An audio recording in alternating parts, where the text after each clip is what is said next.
Everybody's not gonna be happy for you. And when you come out of prison and you start doing well, you expect everybody to be happy for you because you finally got it together and doing the right thing. But that ain't always the case. You know what I'm saying? Because now that people don't have the shit to talk about, you know what I'm saying, all of a sudden you're the enemy or the adversary now. And you know, jealousy and envy starts to set in, and all you trying to do is the right thing. I was here about 2 or 3 years, and I was in trouble here. Got a slap on the wrist, got out, back to the same old thing, and I'm consumed with this drug vice.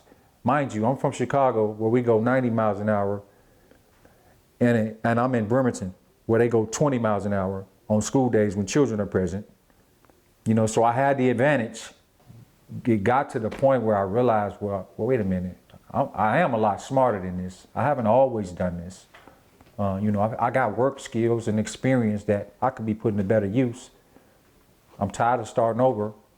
So I think I had what you would call a paradigm shift. I applied to go back to barber school because I used to be a barber. I figured if I could, you know, open up me a barber shop, you know, I could develop me some consistency, start building a retirement for myself. Because now I'm 45, just getting out of prison. You know what I'm saying? Retirement is on the horizon.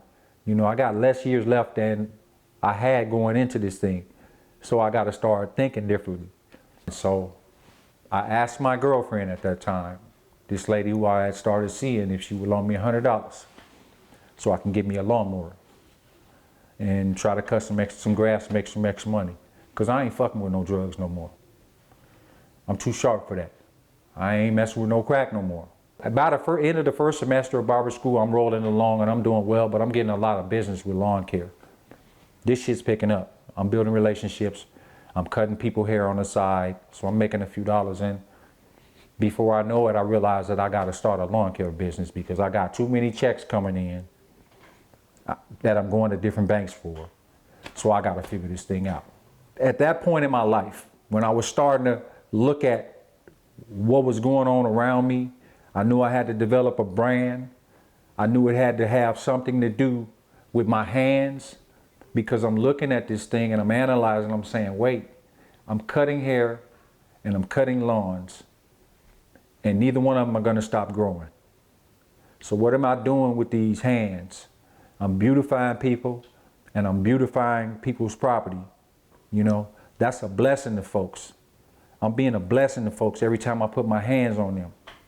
You know, so we kind of tossed around some things and, you know, came up with hands of favor and, you know, so I take pride in that. And we're doing that, man. We're helping people.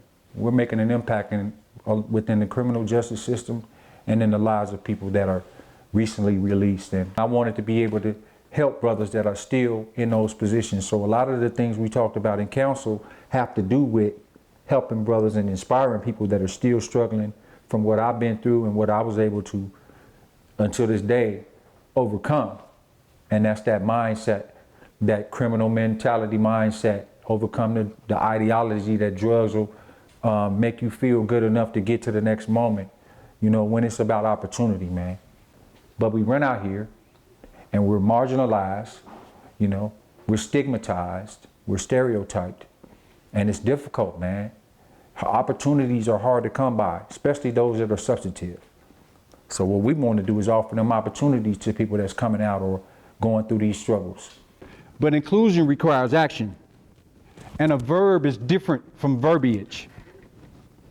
Bottom line is, and I've been advised not to speak on this, but the bottom line is, this council, city government, or the police department do not reflect the makeup of its citizens, and we have to do better.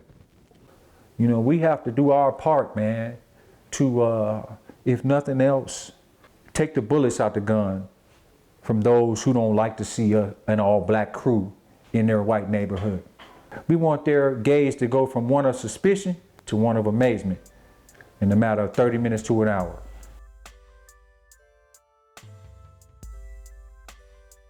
There's a scripture, the 23rd Psalms, and in that scripture it says, He prepares a table for me in the presence of my enemies.